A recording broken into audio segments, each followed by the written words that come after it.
Alright, so video number 2. I just got a new battery, and it's the G4 6000 4S pack from Value Hobby. And I'm using their kind of generic Traxxas connectors, which seem to be about the same. The actual metal pieces are labeled A and B, which the Traxxas ones aren't. But that's the only thing really that seems different. It didn't really click together like the Traxxas connectors do.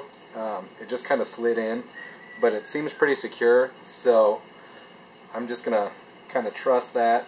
I like to wrap the little metal piece with a little bit of electric tape just to keep the solder from getting ahead of that line that you'll see on the normal Traxxas connectors. These don't have the line, but it's pretty well just a little bit ahead of where the kind of T-shaped part is. And I did one just to try it because I've never used these before, and I just went ahead and pre-tinned my wire and my connector. And I like to use this little helping hands thing. This one I got at Radio Shack for like 12 bucks, or you can get them at Harbor Freight for, you know, $3 to $5. But they work pretty well for helping hold something like this. And I'm using this little metal clamp, which I've had forever. I don't even really know where it came from at this point, but anything would work that'll hold it. So you just kind of want to hold it in place there so that it can't move. And you want a hot soldering iron for these. This one's 100 watts, and it's kind of a cheaper one. The tips on it go bad really quick, but the hotter soldering iron helps a lot.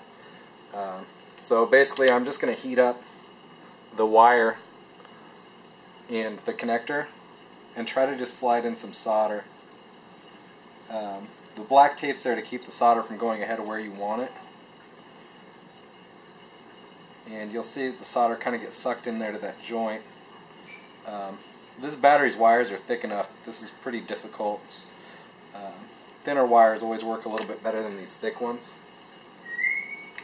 But I've done about 15 of these ish, and it's never easy, but once you do a few, it definitely gets easier. But I like to just kind of heat up the wire and try to get that solder to draw in there, which is why you want to pre-tin your connector. But this wire is so thick that it takes it quite a while to heat up. The cooler soldering irons don't really like to do these plugs at all because you just can never get it hot enough. So I'm trying to kind of do this to where you can see it, which is going to make it a little bit more difficult because it's a little bit different than how I normally hold them. And it's going to already be attached here. I'm just going to switch sides on this and do the other side. You don't want to really goop the solder on something like this. You just kind of want a good joint between your connector and your wire. And it doesn't take a whole lot. I'm using really thin solder, which helps quite a bit because it doesn't have to get quite as hot as some of the thicker stuff. And I'm just going to make sure that there's a good connection between that little metal plate and the wire.